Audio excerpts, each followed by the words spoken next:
صل على سيدنا محمد يا رب صل. بسم اللہ الرحمن الرحیم. آج میں انشاءاللہ آپ کے سامنے سورہ آل عمران کا رکوع نمبر 16 اور چوتھے پارے کا رکوع نمبر 7 پیش کروں گا، اور حسب معمول سب سے پہلے اس کا لفظی ترجمہ مختصر گرامر کے ساتھ، پھر انشاءاللہ اس کی تفسیر پیش ہوگی. اعوذ باللہ من الشیطان الرجیم. بسم اللہ الرحمن الرحیم. یا ایھا الذین آمنوا، اے لوگو جو ایمان لائے ہو، ان تطیعوا الذین کفروا، ان کا معنی اگر، تطیعوا اطاعت کرنا، اگر تم اطاعت کرو گے، الذین کفروا ان لوگوں کی جو کافر ہیں، یردوکم، ردہ یردو کا معنی لوٹانا، تو یردوکم یہ تمہیں لوٹا دیں گے، علی اعقابکم تمہاری ایڑیوں کے بل، الٹا چلا دیں گے تمہیں. یہ تو ہوگا کیا پھر اس سے؟ فتنقلبوا تم منقلب ہو جاؤ گے، تم الٹے چلے جاؤ گے، خاسرین خسارے میں ہو کر، یعنی تم ہٹ جاؤ گے اپنے سیدھے راستے سے، اور حال کیا ہوگا؟ خسارے والوں میں سے ہو جاؤ گے. بل اللہ مولاکم، بلکہ اللہ ہی تمہارا مولا ہے، دوست ہے تمہارا. وہو خیر الناصرین، اور وہ بہترین مددگار ہے. سنلقی فی قلوب الذین کفروا الرعب، عن قریب ہم ڈال دیں گے، فی قلوب الذین ان لوگوں کے دلوں میں، الذین کفروا جو کافر ہیں، القا یلقی القاء ڈالنا، سا کا معنی عن قریب بہت جلد، بس ابھی کر رہے ہیں یہ کام، نلقی ہم ڈال دیں گے ان لوگوں کے دلوں میں جو کافر ہیں، الرعب رعب ڈال دیں گے، بما اشرکو اس لیے کہ انہوں نے شرک کیا ہے، باللہ اللہ کے ساتھ، ما ایسی چیز کو شریک کیا ہے، لم ینزل بہ کہ جس کے ساتھ اللہ نے نازل نہیں کی، سلطاناً کوئی دلیل، یعنی جس کے برحق ہونے کی اللہ نے کوئی دلیل نازل نہیں کی، ایسوں کو انہوں نے اللہ کے ساتھ شریک کیا ہوا ہے. وَمَأْوَاهُمُ النَّارُ اور ان کا ٹھکانہ آگ ہے. وَبِئْسَ مَثْوَى الظَّالِمِينَ اور ظالموں کا بہت ہی برا ٹھکانہ ہے.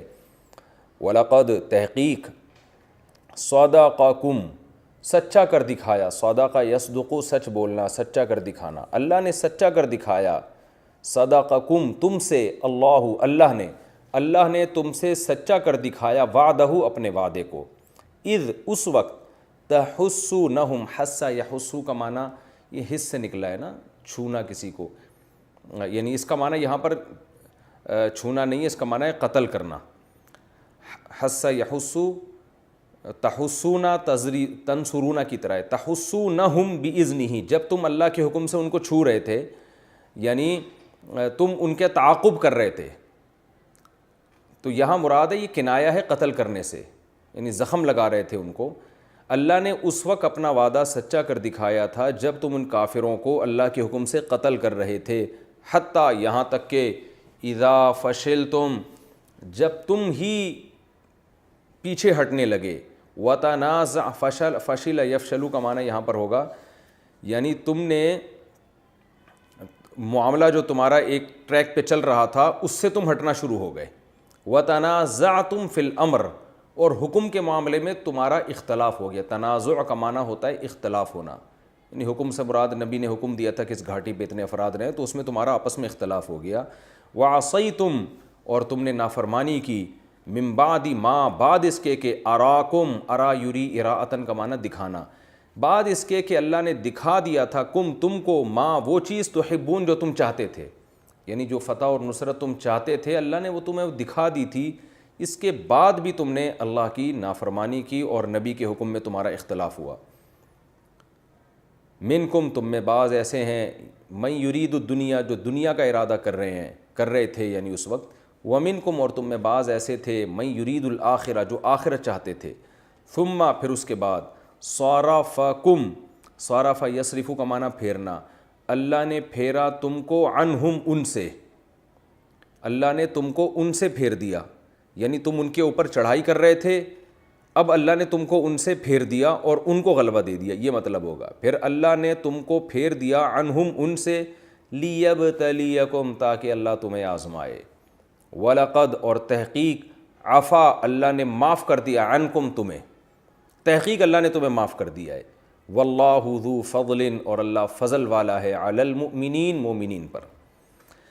اذ تصعدون، یہ وہ وقت تھا جب تم، اصعد یصعد، اصعادن کا معنی کسی بلندی پہ جانا، صعید یصعد صعودن کا معنی بھی، اذ تصعدون جب تم بلندی کی طرف جا رہے تھے. ایک جنگل تھا جہاں جب شکست ہوئی ہے تو بہت سے صحابہ اس طرف بھاگتے ہوئے جا رہے تھے. اللہ فرماتے ہیں اذ تصعدون جب تم اس طرف جا رہے تھے، ولا تلوون علی احد، لوا یلوی کا معنی لپیٹنا یا مڑنا، تلویون تھا اصل میں، اور تم مڑ نہیں رہے تھے علی احد کسی کی طرف مڑ کے بھی نہیں دیکھ رہے تھے. والرسول یدعوکم، اور رسول تمہیں پکار رہے تھے، فی اخراکم، اخرا کا معنی دوسری جانب سے، یعنی تمہارے پیچھے سے رسول تمہیں پکار کے اپنی طرف بلا رہے تھے. فاصابکم غما، تو اللہ نے پہنچایا تم کو غم، وہ شکست کا غم تھا. اللہ نے تمہیں اصابکم بدلے میں دیا، غمن بغم، غم کے بدلے میں، یعنی تم نے، رسول نے جب تمہیں پکارا تو تم پیچھے نہیں مڑے، جس کی وجہ سے رسول کو غم ہوا، تو اس غم کے بدلے میں اللہ نے تمہیں بھی غم دیا. وہ غم تھا شکست کا، کہ مشرکین نے حملہ کر کے بہت سے لوگ تمہارے شہید کر دیے. لیکن یہ جو اللہ نے تمہیں غم دیا کیوں؟ لِكَيْ لَا تَحْزَنُوا، کئی کا معنی بھی تاکہ لا تحزنوا، تمہیں غم نہ ہو، علی ما فاتکم، ان چیزوں پہ جو تم سے چھوٹ جائیں، تمہیں ان چیزوں پہ غم نہ ہوا کرے. کیا مطلب؟ یہ سزا بھی تھی لیکن اس میں تمہاری تربیت بھی مقصد تھی. یہ میں تفسیر میں بتاؤں گا، لیکن لفظی ترجمے میں یہ اتنی تفسیر بتانا اس لیے ضروری ہے تاکہ ترجمہ بھی آپ کے دماغ میں بیٹھے. یعنی یہ اللہ نے تمہیں ٹینشن جو دی، پریشانی دی، اس کی ایک وجہ تو سزا تھی لیکن اس کی ایک اور وجہ بھی تھی کہ لِكَيْ لَا تَحْزَنُوا عَلَى مَا فَاتَكُمْ، آئندہ تمہیں غم نہ ہوا کرے ان چیزوں پر جو تم سے چھوٹ جاتی ہیں، جو تمہیں حاصل نہیں ہوتی. کیونکہ جب غم آتے ہیں تو غموں کو جھیلنا بھی سیکھتا ہے انسان. تو آئندہ تمہارا جسم مضبوط ہو جائے اور تمہیں غموں میں ٹینشن نہ ہوا کرے. اور وَلَا مَا أَصَابَكُمْ، اور نہ تمہیں غم ہوا کرے ان چیزوں پر جو تمہیں پہنچتی ہیں. یعنی دو ہی چیزوں پہ انسان کو غم ہوتا ہے نا، کچھ چیزیں چاہتا ہے مل جائیں لیکن وہ نہیں ملتی، اور کچھ چیزیں انسان چاہتا ہے کہ نہ ملیں مگر وہ مل جاتی ہیں. تو فاتکم کا معنی وہ چیز جو نہ ملی، اصابکم معنی وہ چیز جو تمہیں مل جائیں. تو جو نہ چاہتے ہوئے مل جائے وہ اصابکم ہے، جو انسان چاہتا ہو پھر بھی نہ ملے وہ فاتکم ہے.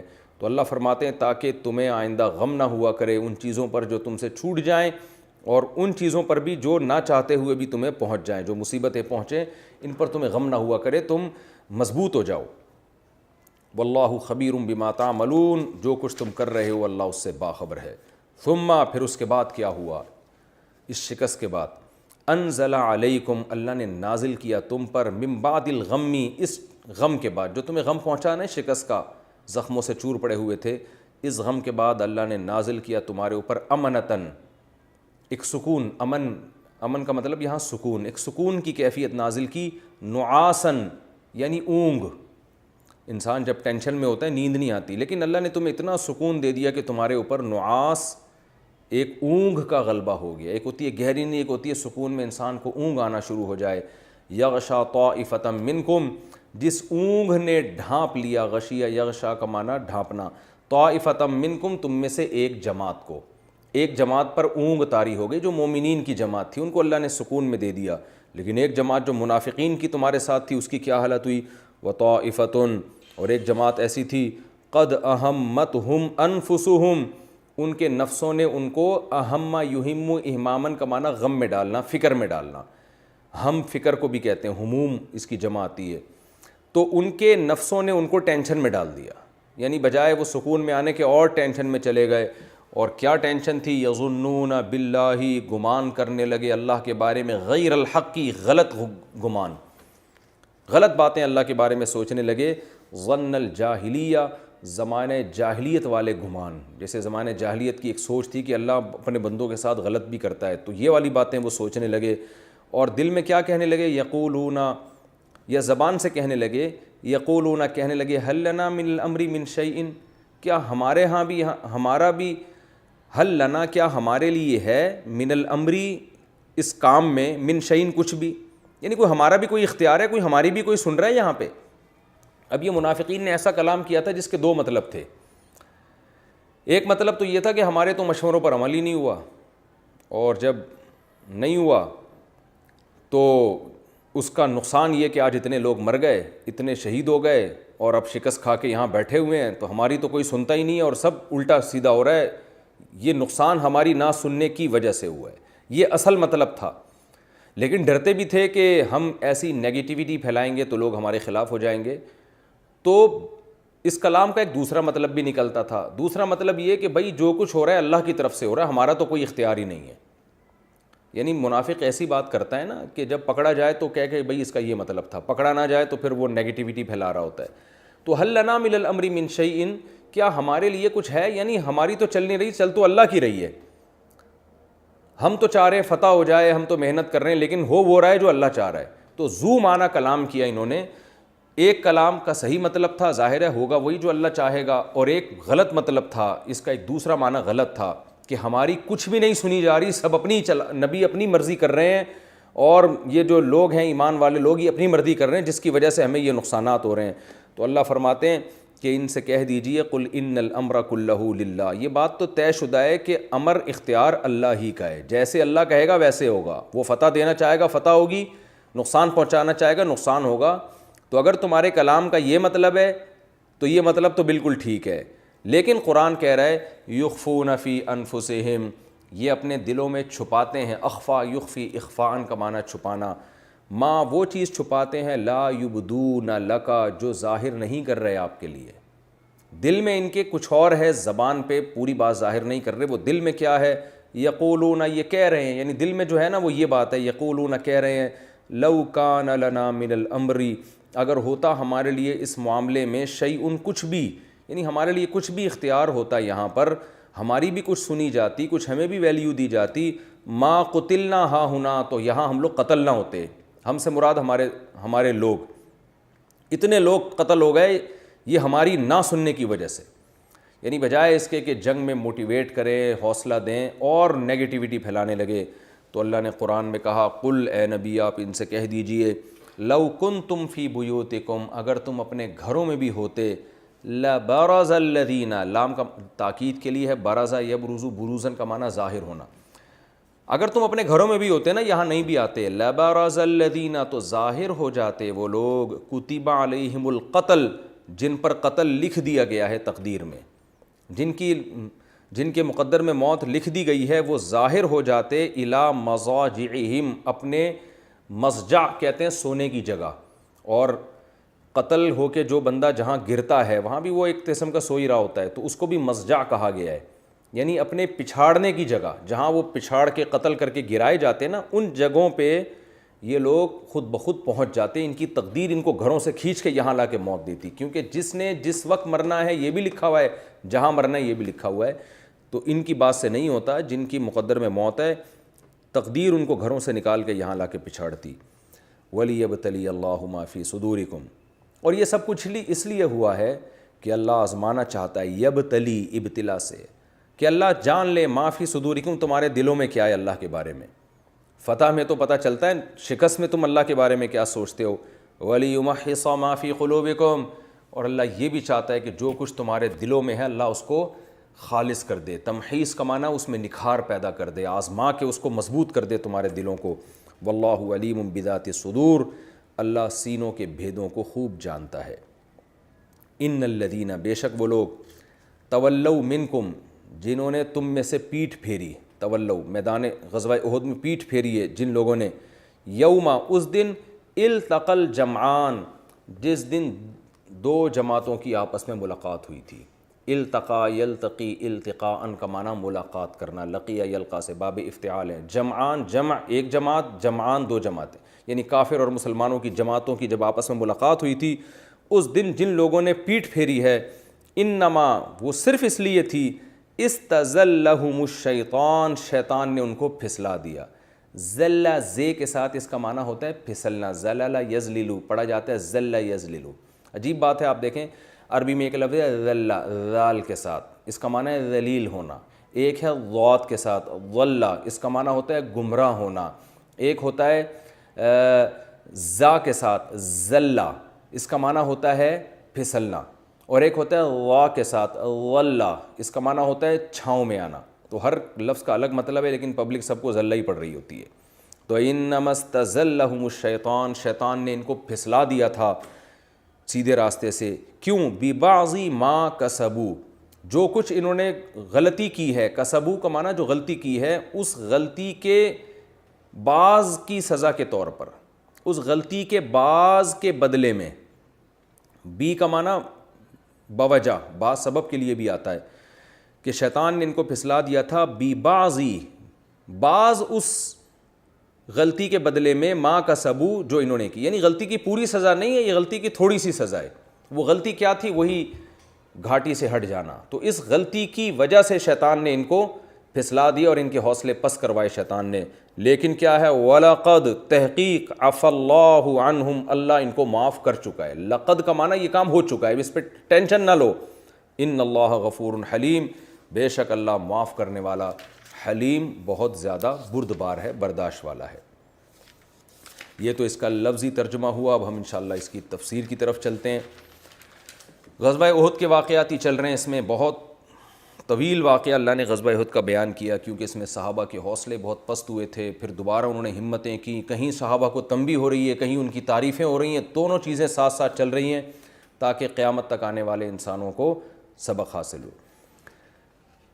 تو ہوا یہ تھا کہ جب غزوہ احد میں شکست ہوئی ہے اور یہ خبر پھیل گئی کہ آپ صلی اللہ علیہ وسلم شہید ہو چکے ہیں، تو مسلمانوں میں جو اہل اسلام میں منافقین بھی تھے، وہ ہر وقت اس ٹوہ میں لگے رہتے تھے کوئی موقع ملے تو انہوں نے، بعض صحابہ کے تو حوصلے ویسے ہی پست ہو گئے نبی سے محبت کی وجہ سے، لیکن منافقین کو موقع مل گیا، انہوں نے کہا کہ بھئی دیکھو اب محمد صلی اللہ علیہ وسلم تو شہید ہو گئے، قتل ہو گئے، اب کیا ہم کس کو فالو کریں؟ تو پرانا جو ہمارے باپ دادا کا جو دین تھا، کیونکہ منافق یہودیت پہ تھے، تو ہم اسی یہودیت کی طرف چلتے ہیں۔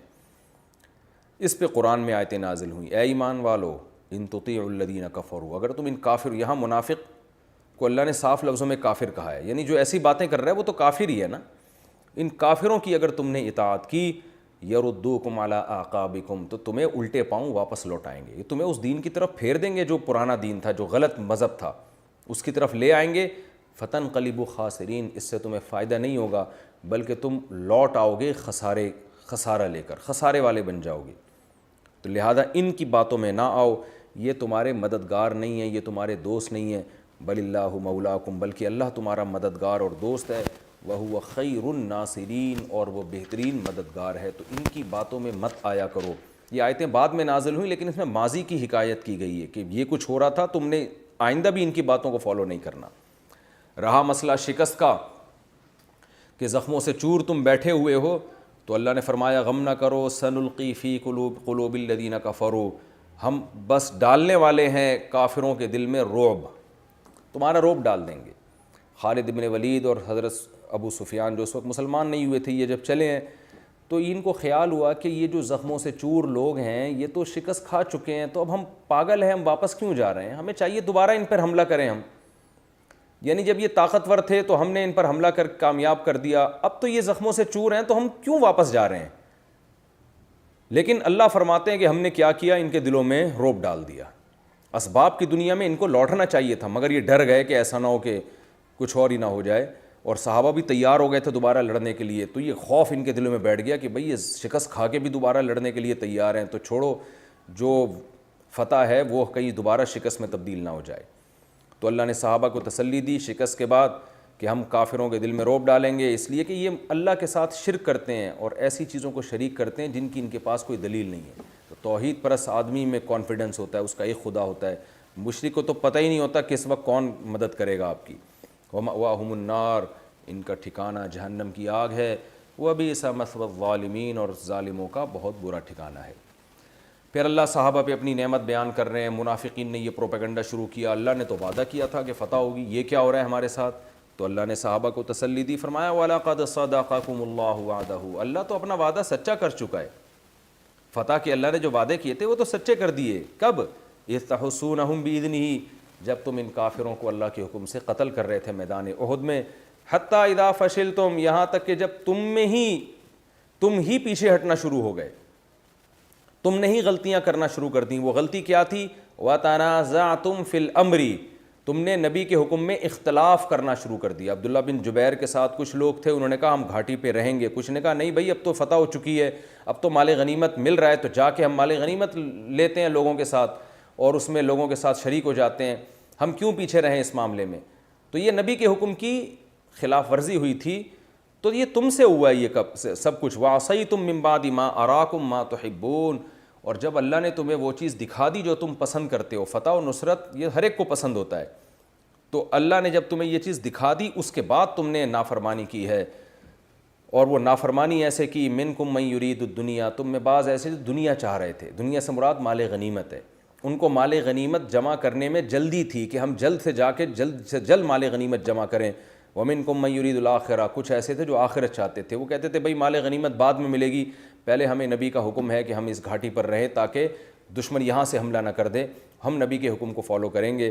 تو ثم صرفکم عنہم, اللہ فرماتے ہیں اس کا نتیجہ کیا نکلا کہ تم میں بعض لوگ مال غنیمت لینے چلے گئے, تو اس کا نتیجہ یہ نکلا ثم صرفکم, اللہ نے پھیر دیا تمہیں عنہم, ان سے, یعنی پلڑا اللہ نے الٹ دیا. لیبتلیکم, تاکہ اللہ تمہیں آزمائے. اس میں اللہ بتا رہے ہیں کہ صرف سزا برائے سزا نہیں تھی, بلکہ اس سزا میں بھی ایک حکمت تھی, یعنی یہ سزا بھی اللہ نے دینی تھی. وہ کیا تھی؟ لیبتلیکم, تاکہ اللہ تمہیں آزمائے. کیونکہ ہمیشہ فتوحات ہوتی ہیں تو پھر آزمائش نہیں ہوتی, آزمائش تو یہی ہوتی ہے, کبھی فتح کبھی شکست. تو اللہ نے شکست تمہیں دینی تھی اور یہ غلطی بھی اللہ نے تم سے کرانی تھی. تو اس میں ایک طرح سے تسلی ہے کہ بھائی اب ان پہ بیٹھ کے رو مت کہ ان سے غلطی کیوں ہوئی. بھائی یہ غلطی بھی گویا مقدر میں لکھی ہوئی تھی, بعض لوگوں کو مال غنیمت کی طرف بھیجنا تھا اللہ نے تاکہ ان سے غلطی ہو, تاکہ شکست ہو, نہ کوئی بہانہ بنے شکست کا, اور اس غلطی کے نتیجے میں تمہیں شکست ہو اور تمہارے لوگ شہید ہوں, تمہیں زخم پہنچے, تاکہ تمہارے اندر مشکلات کو برداشت کرنے کا حوصلہ پیدا ہو. کیونکہ آگے اللہ نے تم سے پوری دنیا میں حکومت لینی ہے, بڑی بڑی قوموں سے تمہارے مقابلے ہونے ہیں, اس سے زیادہ بڑی بڑی تمہارے پاس آزمائشیں آئیں گی, تاکہ لیبتلیکم, اللہ تمہیں آزمانا چاہتا تھا. رہا مسئلہ کہ تم سے غلطی ہوئی, مال غنیمت جمع کرنے میں لگ گئے, تو اس کی ٹینشن مت لو. وَلَقَدْ عَفَا عَنْكُمْ, تحقیق اللہ تمہیں معاف کر چکا ہے. دیکھیں اللہ یہ بھی کہہ سکتے عفا عنکم, اللہ نے معاف کر دیا, نہ اللہ نے لقد کا لفظ لگایا. تحقیق, قد کا معنی ہوتا ہے یہ کام, یعنی تاکید بھی ہے اور یہ پریزنٹ پرفیکٹ ٹینس ہے, یعنی یہ کام ہو چکا ہے, اس کی فکر مت لو. وَلَقَدْ عَفَا عَنْكُمْ, اللہ تمہیں معاف کر چکا ہے. اب اس ٹاپک کو دوبارہ نہ اٹھاؤ. اس میں اللہ نے یہ بھی بتا دیا کہ کسی کو بھی صحابہ کرام پر اس شکست کی وجہ سے طنز کرنے کی بالکل اجازت نہیں ہے. اور یہ بات خوب سمجھ لیں کہ یہاں جو اللہ نے یہ فرمایا نا, تم میں بعض لوگ دنیا کے متلاشی تھے, تو اس سے بھی بعض لوگوں نے صحابہ کرام کے جو دشمن ہیں انہوں نے صحابہ پہ طنز کیا ہے کہ وہ دنیا کی لالچ میں مال غنیمت لینے گئے تھے. تو یاد رکھیں یہ قرآن مجید کا ایک انداز ہے کہ قرآن مجید غلطی پر تنبیہ کرنے کے لیے اس طرح کے الفاظ استعمال کرتا ہے. جیسے آدم علیہ السلام کے بارے میں کہا آدم نے خدا کی نافرمانی کی, حالانکہ وہ بھی علماء کا اتفاق ہے کہ پیغمبر سے گناہ نہیں ہو سکتا, اجتہادی غلطی ہو سکتی ہے. تو یہاں بھی صحابہ میدان احد میں اللہ کی رضا کے لیے آئے تھے, جیسے قرآن میں دوسرے مقامات پر ہے. تو مال غنیمت جمع کرنا یہ خدا کی نافرمانی میں نہیں تھا, بلکہ ان کا خیال یہ تھا کہ نبی کا جو حکم ہے کہ ہم گھاٹی پر رہیں, یہ حکم اس وقت تک کے لیے تھا جب تک ہمیں فتح نہیں ہو جاتی. جب فتح ہو گئی تو اب حکم ختم, اب تو مال غنیمت جمع کرنے کا حکم ہے, کیونکہ اللہ نے خود قرآن میں کہا کہ کلوا مما غنمتم, جو مال غنیمت ملے اسے کھاؤ.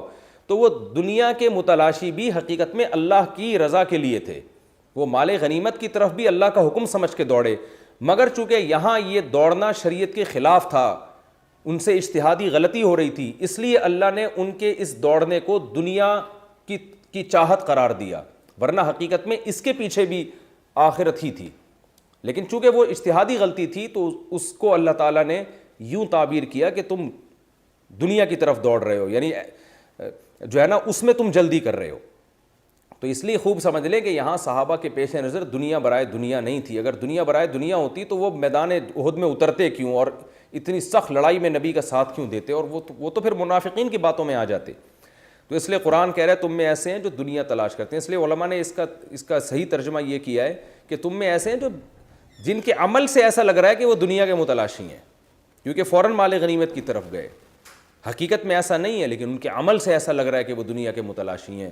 اس کی مثال ایسے جیسے آپ نے کسی کو دعوت پہ بلایا اور آپ نے ابھی ان کو اجازت نہیں دی کھانا کھانے کی, اور مہمان نے پہلے کھانا شروع کر دیا, تو ہم کہتے ہیں یار ایسا لگتا ہے کہ تم صرف کھانے کے حریص ہو.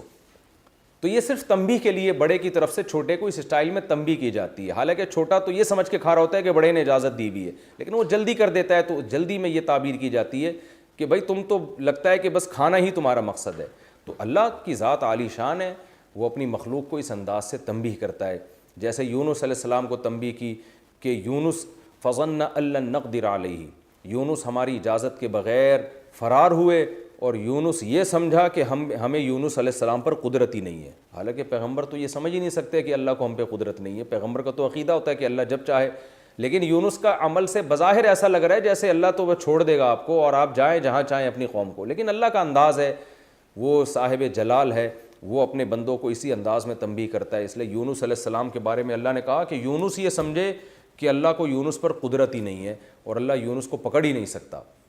کیا مطلب؟ یونس کے عمل سے ایسا لگ رہا تھا, حقیقت میں ایسا نہیں تھا. یونس علیہ السلام تو مومن تھے, وہ کیسے یہ گمان کر سکتے تھے کہ اللہ کو مجھ پر قدرت نہیں ہے. تو یہاں بھی حقیقت میں ایسا نہیں ہے کہ صحابہ مال غنیمت کے حریص اور معاذ اللہ لالچی تھے, بلکہ یہاں مطلب یہ کہ تمہارے عمل سے ایسا لگ رہا ہے جیسے تم دنیا چاہتے ہو. اس لیے اللہ نے فرمایا منکم من یرید الدنیا, تم میں بعض ایسے ہیں جو عمل سے لگتا ہے کہ وہ دنیا چاہتے ہیں اور دنیا کے پیچھے بھاگ رہے ہیں, اور کچھ ایسے تھے جو ان کے عمل سے لگتا ہے کہ وہ آخرت کے ہی متلاشی ہیں, وہ گھاٹی میں کھڑے رہے. لیکن کچھ بھی ہو, وَلَقَدْ عَفَا عَنْكُمْ, اللہ تحقیق تمہیں معاف کر چکا ہے. وَاللَّهُ ذُو فَضْلٍ عَلَى الْمُؤْمِنِينَ, اللہ ایمان والوں پر بہت فضل والا ہے. لیکن ابھی اللہ نے تنبیہات ختم نہیں کی. فرمایا اِذْ تُصْعِدُونَ وَلَا تَلْوُونَ عَلَىٰ أَحَدٍ, اس وقت کو یاد کرو جب تم بھاگے چلے جا رہے تھے اور ایک دوسرے کی طرف پلٹ کے بھی نہیں دیکھ رہے تھے. وَالرَّسُولُ يَدْعُوكُمْ فِي أُخْرَاكُمْ, اور رسول تمہیں پیچھے سے پکار رہے تھے لیکن تم نے ان کی پکار کا جواب نہیں دیا. نبی نے 2 دفعہ پکارا تھا, ایک تو جب حملہ ہوا دوبارہ پلٹ کے, تو اس وقت تو بہت لوگ شہید ہوئے اور صحابہ کے قدم اکھڑ گئے اور پتھراؤ ہو رہا تھا. نبی اکیلے کھڑے ہوئے تھے, چند صحابہ بہت ہی بہادری کا مظاہرہ کرتے ہوئے آپ کے ساتھ تھے, اور اکثر حضرات وہ فرار ہونے لگے یہ سوچ کر کہ ہمارا اب یہاں میدان میں رہنے کا فائدہ نہیں ہے, کیونکہ لازمی موت ہی ہے اس صورت میں, کچھ بھی نہیں, یعنی ہم لڑ ہی نہیں سکتے اب. تو ایسی صورت میں شرن بھاگنا بھی جائز ہے جب آپ کو یقین ہو کہ اب لڑائی کا امکان ہے ہی نہیں. لیکن نبی نے جب پکارا تو بعض کا تو خیال تھا نبی شہید ہو چکے ہیں, اس لیے ان کا یہ خیال تھا کہ یہ نبی کی آواز نہیں ہے. تو بعض کا یہ حوصلے پست ہو چکے تھے. تو پہلی دفعہ میں جب پکارا تو بہت سے لوگ پیچھے, وہ پیچھے نہیں مڑے. لیکن جب دوسری دفعہ آپ صلی اللہ علیہ وسلم نے حضرت کعب بن مالک کو بھیجا اور صحابہ زخموں سے چور تھے, تو جب ان کو بھیجا تو صحابہ نے آپ کی پکار پر لبیک کہا, جس کی قرآن مجید نے تعریف بھی کی ہے, جن کا پچھلے رکوع میں جس کا تذکرہ بھی ہو چکا ہے. تو یہ پہلی دفعہ کی پکار کی بات ہے. تو اللہ فرماتے ہیں فَأَثَابَكُمْ غَمًّا غَمًّا بِغَمٍّ, تو اللہ نے تمہیں بھی غم دیا غم کے بدلے میں. تم نے رسول کی پکار کا جواب نہیں دیا, جس سے رسول کو غم ہوا, وہ میدان میں چند حضرات کے ساتھ اکیلے رہ گئے, تو اس کی وجہ سے اللہ نے تمہیں بھی غم دیا. وہ غم کیا دیا کہ شکست اور پکی ڈھکی ہو گئی. لِكَيْ لَا تَحْزَنُوا, لیکن وہی بات ہے, اللہ جہاں صحابہ کے بارے میں یہ بتاتا ہے کہ تم سے غلطی پہ میں نے یہ سزا دی, وہاں فوراً اللہ آپ دیکھ رہے ان آیتوں میں بار بار یہ بھی بتا رہا ہے کہ یہ سزا برائے سزا نہیں تھی, صحابہ کو تسلی دینے کے لیے. تو یہاں بھی اللہ کہہ رہے اللہ نے تمہیں اس غم کے بدلے میں غم تو دیا, لیکن یہ بھی غم برائے غم نہیں تھا, بلکہ لِكَيْ لَا تَحْزَنُوا عَلَىٰ مَا فَاتَكُمْ, اللہ چاہتا ہے تمہارے اندر یہ ایبیلٹی ہو, یہ قابلیت ہو کہ آئندہ تمہیں غم ہوا کرے تو اس کو پہ زیادہ ٹینشن نہ لیا کرو. وَلَا مَا أَصَابَكُمْ, کوئی چیز چھوٹ جائے تو اس پہ بھی غم نہ ہو, اور کوئی مصیبت پہنچ جائے تو اس پہ بھی غم نہ ہو. یعنی تمہیں مضبوط بنانا بھی مقصد ہے. جو لوگ مصیبتیں جھیل چکے ہوتے ہیں وہ مصیبتیں جھیلنے کے عادی ہوتے ہیں. جن پر کبھی ٹینشنیں گزری نہ ہوں ان بیچاروں کو کیا پتہ کہ ٹینشن کیا ہوتی ہے, وہ آئندہ بڑے کام کر نہیں سکتے. واللہ خبیر بما تعملون, جو کچھ تم کر رہے ہو اللہ اس سے باخبر ہے. پھر اس کے بعد کیا ہوا, ثم انزل علیکم من بعد الغم امنۃ, پھر اللہ کی رحمت دوبارہ متوجہ ہوئی. تم زخموں سے چور پڑے ہوئے تھے, لیکن اللہ نے تمہیں جو خوف کی حالت تھی اس کو تبدیل کر دیا. جو مومن تھے, مخلص تھے, ان سے خوف کو اللہ نے دور کیا. اور کیسے دور کیا, ان پر اونگ آ گئی, سکون کی کیفیت آ گئی. ظاہر ہے نیند اسی وقت آتی ہے جب ٹینشن میں نہیں ہوتا انسان. تو اللہ نے تم پر نیند کو مسلط کر دیا, اونگ کو مسلط کر دیا. اور ایک طرف دوسرے منافق تھے, اللہ نے ان کا بھی راز فاش کیے. فرمایا وَطَائِفَةٌ قَدْ أَهَمَّتْهُمْ أَنفُسُهُمْ, ایک جماعت ایسی تھی جن کو ان کے نفسوں نے فکروں میں ڈال دیا. وہ کیا تھی, يَظُنُّونَ بِاللَّهِ غَيْرَ الْحَقِّ ظَنَّ الْجَاهِلِيَّةِ, اللہ کے بارے میں وہ گمان کر رہے تھے جو زمانے جاہلیت میں ہوا کرتا تھا. یعنی وہ کہنے لگے اللہ نے تو معاذ اللہ ہمیں مروائی دیا یہاں پہ. اور یقولون پھر دوغلی باتیں کرنے لگے حل لنا من الامر من شیء, کیا ہمارا بھی کچھ اختیار ہے یہاں پہ, یعنی ہماری تو کوئی سن ہی نہیں رہا ہے. ایک مطلب اس کا یہ تھا کہ ہماری تو کوئی سنتا ہی نہیں ہے, سب کچھ ہماری مخالفت کی وجہ سے ہوا ہے. اور ایک مطلب یہ تھا کہ بھئی جو کچھ ہو رہا ہے تقدیر کا حصہ ہے, ہمارا اختیار نہیں اللہ کا اختیار ہے. تو زو معنی باتیں کر رہے تھے. لیکن اللہ کہتے ہیں حقیقت میں کیا ہے, قل ان الامر کلہ للہ, ان سے کہتے ہیں حقیقت میں تو سارے اختیارات اللہ ہی کے ہیں. لیکن جو یہ بول رہے ہیں نا, اس کا اصل مطلب یہ ہے یخفون فی انفسہم ما لا یبدون لک, اپنے دلوں میں جو انہوں نے چھپایا ہوا ہے نا وہ پورے طور پر زبان سے ظاہر نہیں کر رہے. دل میں کیا ہے, یقولون کہہ رہے ہیں لو کان لنا من الامر شیء, اگر اس معاملے میں ہمارا بھی کوئی اختیار ہوتا ما قتلنا ہا ہونا, تو ہم یہاں قتل نہ ہوتے. یہ سارا نقصان اس لیے ہوا ہے کہ ہم کہہ رہے تھے کہ مدینہ میں رہ کے لڑو, باہر مت نکلو, یہ جہاد نہیں ہے, یہ خودکشی ہے. ہماری نہیں سنی گئی اور آج ہمیں مروا دیا گیا. قل, اے نبی ان سے کہہ دیجئے لو کنتم فی بیوتکم, موت زندگی اللہ کے ہاتھ میں. ان سے کہہ دیجئے اگر تم اپنے گھروں میں بھی ہوتے تو جن کی قسمت میں قتل لکھا ہوا ہے لبرزا, البتہ تحقیق وہ ظاہر ہو جاتے, الی مضاجعہم, اپنی جو جگہ ہے نا قتل ہونے کی, اپنے مقتل میں اور قتل گاہوں میں, اللہ ان کو نکال کے وہاں لا کے موت دیتا. وَلِيَبْتَلِيَ اللَّهُ مَا فِي صُدُورِكُمْ, اور جو کچھ اللہ نے کیا وہ اس لیے کیا کہ اللہ جانچ لے ماں ان چیزوں کو جو تمہارے دلوں میں ہے. اللہ یہی دیکھنا چاہتا تھا مومن کون ہے اور منافق کون. تو اللہ نے مومن اور منافق کو آزما لیا, تمہارے سینوں کو اللہ نے آزما لیا کہ سینوں میں کیا ہے. وَلِيُمَحِّصَ مَا فِي قُلُوبِكُمْ, اور تمہارے دلوں کو اللہ جو ہے وہ اس کے میل کو بھی دور کرنا چاہتا تھا. یعنی آزمائشوں میں ڈال کے اللہ نے تمہیں اور زیادہ مضبوط کر دیا ہے. واللہ علیم بذات الصدور, اللہ سینوں کے بھیدوں کو جانتا ہے. ان الذین تولوا منکم, کیا مطلب جانتا پہلے سے ہے لیکن آزمائش کے ذریعے اللہ ظاہر بھی کرنا چاہ رہا ہے. ان الذین تولوا منکم, اس رکوع کا آخری آیت اس پہ ختم ہو رہی ہے کہ فرمایا تم میں جو لوگ اس دن پیٹ پھیر کے بھاگے تھے جس دن دو جماعتوں کی آپس میں مقابلہ ہوا تھا. انما استزلهم الشیطان ببعض ما کسبوا, ان سے کچھ غلطیاں ہوئی تھی جس میں سے کچھ سزا اللہ نے ان کو دی ہے. وہ کیا سزا ہے کہ شیطان کو ان پر مسلط کر دیا اور اس غلطی کی وجہ سے شیطان نے ان کو پھسلا دیا.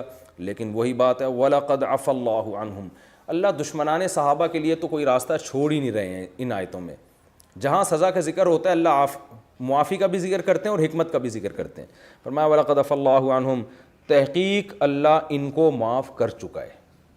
پہلے اللہ نے صحابہ سے خطاب کیا تمہیں معاف کر چکا ہے, اب اللہ ہم سے خطاب کر رہے ہیں کہ اللہ ان کو معاف کر چکا ہے. ان اللہ غفور حلیم, اللہ بردبار اور بہت زیادہ معاف کرنے والا ہے. یہ رکوع تھا جس میں ہم نے سورہ غزوہ احد کا واقعے کا یہ پہلو بہت اللہ نے تفصیل سے اجاگر کیا. اس کی تفسیر بھی ہو گئی, اس سے ہمیں جو اسباق ملتے ہیں مختصراً اس کا تذکرہ کر دیتا ہوں. پہلی بات تو یا ایھا الذین آمنوا ان تطیعوا الذین کفروا یردوکم علی اعقابکم, کافروں کی اتباع کرو گے تمہیں دین سے پھیر دیں گے. اور یہ کافر کی اتباع کب ہو رہی تھی؟ جب یہ خبر پھیل گئی تھی کہ نبی صلی اللہ علیہ وسلم کی شہادت ہوئی ہے. اس سے پتہ چلتا ہے کہ جب بھی کوئی غم کی خبر پھیلتی ہے تو اس میں دو طرح کے لوگ ہوتے ہیں, ایک حوصلہ توڑنے والے اور ایک حوصلہ دینے والے. تو ایسے موقع پہ جو آپ کے حوصلوں کو پست کرنے والے لوگ ہوں ہمیں ان کو فالو نہیں کرنا چاہیے. فالو ہمیں ان کو کرنا چاہیے جو ہمارے حوصلے بڑھانے والے ہوں, جو یہ کہہ رہے ہوں بھائی اگر کچھ ہو بھی گیا تو کیا ہو گیا, اللہ ہمارے ساتھ ہے. تو ایسے لوگوں کو فالو کرنا چاہیے ہمیں. دوسری بات یہ بھی پتہ چلتی ہے کہ اسلام اور کفر کا جب بھی مقابلہ ہوگا تو صرف اسباب نہیں بلکہ قرآن کہتا ہے سنلقی فی قلوب الذین کفروا الرعب, ہم کافروں کے دلوں میں رعب ڈالیں گے. تو یہ صرف میدان جنگ میں نہیں ہے, دنیا میں جب بھی حق اور باطل کا مقابلہ ہوتا ہے اگر آپ حق پر ڈٹے رہیں تو اللہ باطل کے دل میں رعب ڈالتا ہے, چاہے وہ نظریاتی جنگ ہو, دلائل کی جنگ ہو یا میدان جنگ ہو. تو یہ اللہ کی طرف سے مدد ہوتی ہے. اور اس کی وجہ کیا ہے؟ بما اشرکوا باللہ, کافر یا تو اللہ کو مانتا ہی نہیں ہے, مانتا ہے تو اللہ کے غیر کو اللہ کے ساتھ شریک کرتا ہے یا باطل مذہب کو فالو کرتا ہے. تو جو لوگ بھی ایسی چیز کو فالو کرتے ہیں ما لم ینزل بہ سلطانہ, جس کی ان کے پاس دلیل نہیں ہوتی, تو ویسے ہی مرعوب ہوتے ہیں, ویسے ہی وہ مرعوب ہو جاتے ہیں. تو اہل حق کے ساتھ اللہ کی مدد اور اہل باطل کے دلوں میں اللہ اہل حق کا رعب ڈالتے ہیں۔ ان آیتوں میں صحابہ کی بہت زبردست فضیلت ہے۔ دیکھیں غلطی ہر انسان سے ہو سکتی ہے، ہمارا یہ عقیدہ نہیں ہے کہ صحابہ غلطی سے پاک تھے یا گناہ سے پاک تھے، لیکن آپ ان کی غلطیوں کو دیکھیں کہ قرآن ان کی اس غلطی کو بیان کر کے بھی تسلیاں دے رہا ہے کہ بھئی یہ جو تم سے غلطی ہوئی اور جو تمہیں سزا ملی تو اس میں بھی حکمتیں تھیں، گویا اللہ نے یہ ہونے دیا۔ جیسے آدم علیہ السلام سے غلطی ہوئی اور جنت سے نکالا تو یہ تو کام اللہ نے ویسے ہی کرنا تھا، اللہ نے انسانوں کو جنت میں تھوڑی رکھنا تھا، اس کا ایک بہانہ بنایا گیا کہ جی آدم سے غلطی کروا دی گئی، اور پھر ایک سبق مل گیا کہ غلطی ہوگی تو تم نے توبہ کرنی ہے جیسے آدم نے کی، غلطی پہ شیطان کی طرح قائم نہیں رہنا۔ تو یہاں بھی یہ سب کچھ ہو رہا ہے کہ اس سے صاف پتہ چلتا ہے کہ چونکہ ہمارے نبی صلی اللہ علیہ وسلم آخری نبی ہیں تو آپ کو جو ساتھی دیے گئے وہ بھی بہت قیمتی صحابہ دیے گئے، قیمتی ساتھی دیے گئے، ان سے غلطی بھی کروائی گئی یہ بتانے کے لیے کہ غلطی ہو تو یہ اس کے نتائج یہ نکلتے ہیں اور اس میں تمہارا عمل یہ ہونا چاہیے۔ اور پھر ان کو تسلی بھی دی گئی کہ اس کی جو تمہیں سزا مل رہی ہے یہ سزا برائے سزا نہیں ہے بلکہ اس میں بھی حکمتیں ہیں، اور یہ بھی بتایا جا رہا ہے کہ اگر تم یہ سمجھتے ہو کہ غلطی پہ اللہ تم سے ناراض ہے تو ناراض بھی نہیں ہے۔ وَلَقَدْ عَفَا عَنْكُمْ وَلَقَدْ عَفَا اللَّهُ عَنْهُمْ، عَفَا عَنْكُمْ کا مطلب تمہیں معاف کر دیا، عَفَا اللَّهُ عَنْهُمْ کا مطلب ہمیں اللہ خطاب کرنے کہ ان کو معاف کر دیا، کسی کو ان پر اعتراض کرنے کا حق نہیں۔ ویسے بھی دیکھیں کامن سینس کی بات ہے کہ اگر معاذ اللہ صحابہ کرام نبی کے ساتھی نہ ہوتے تو میدان احد میں نکلتے کیوں؟ پھر وہ تو منافقین کی طرح باتیں کرنے کے لیے نکلتے، بس لوگوں کو پروپیگنڈا کرنے کے لیے، تو باقاعدہ لڑائی کے لیے نکلے تھے۔ ایک چیز میں ان سے اجتہادی خطا ہو گئی، وہ یہ سمجھ رہے تھے بعض حضرات کہ نبی نے جو ہمیں گھاٹی پہ بٹھایا ہے وہ صرف اس وقت تک کے لیے بٹھایا جب تک فتح نہیں ہو جاتی، اور بعض کا خیال یہ تھا کہ نہیں بھئی یہ مستقل بیٹھنا ہے جب تک کہ نبی کی ہمیں پرمیشن نہیں ملتی۔ تو غلطی بھی انسانوں سے ہوتی ہے۔ اس میں یہ بھی ہمیں پتہ چلتا ہے کہ اللہ تعالیٰ صحابہ کو غلطی پہ تنبیہ کر کے بھی ان کی غلطی کو معاف کرنے کا بھی اعلان کر رہے ہیں اور اس میں حکمتیں بھی بتا رہے ہیں۔ تو ہمیں بھی اپنے چھوٹوں کے ساتھ یہ کرنا چاہیے کہ ایسا نہ ہو کہ ان سی غلطی پر ہم قیامت تک کے لیے اس کو لے کے ہی بیٹھ جائیں۔ آج بہت سے لوگ دیکھتے ہیں کہ کسی چھوٹے سے غلطی ہو گئی تو بار بار اسی کو دہراتے رہے، تم نے تو یہ کیا تھا، تم نے تو یہ کیا تھا، اس سے موٹیویشن نہیں ملتی، حوصلے پست ہو جاتے ہیں۔ تو غلطی ہو گئی اس کو خود تسلی بھی دیں، آپ غلطی پہ سزا دے کے تسلی بھی دیں، بھائی ہو گیا، کوئی اتنے بڑا مسئلہ نہیں ہے، سب کے ساتھ ہوتا ہے۔ تو یہ ہمیں بھی کرنا چاہیے جو اللہ کی عادت ہے۔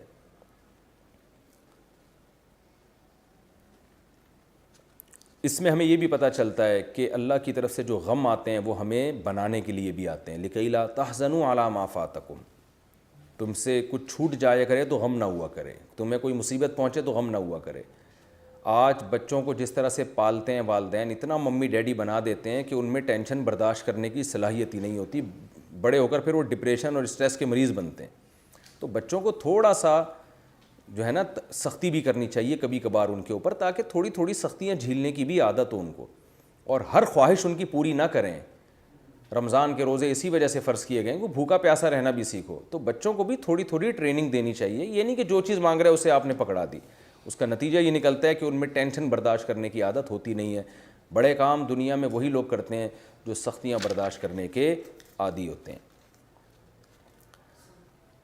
اور ہمیں یہ بھی پتہ چلتا ہے کہ جب بھی کوئی آزمائش آتی ہے تو دو طرح کے لوگ، یعنی انسان دو طرح کے حصوں میں ڈیوائیڈ ہو جاتے ہیں، مخلص اور منافق۔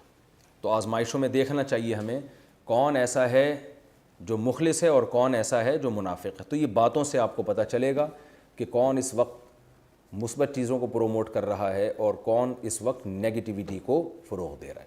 اللہ تعالی ہمیں سمجھنے کی، عمل کی توفیق عطا فرمائے۔ اگلا ایپیسوڈ ہمارا جو ہوگا وہ انشاءاللہ ہم سورہ آل عمران کا رکوع نمبر 17 اور چوتھے پارے کا رکوع نمبر 8، یہ انشاءاللہ اگلے ایپیسوڈ میں پیش کروں گا۔ وما علینا الا البلاغ۔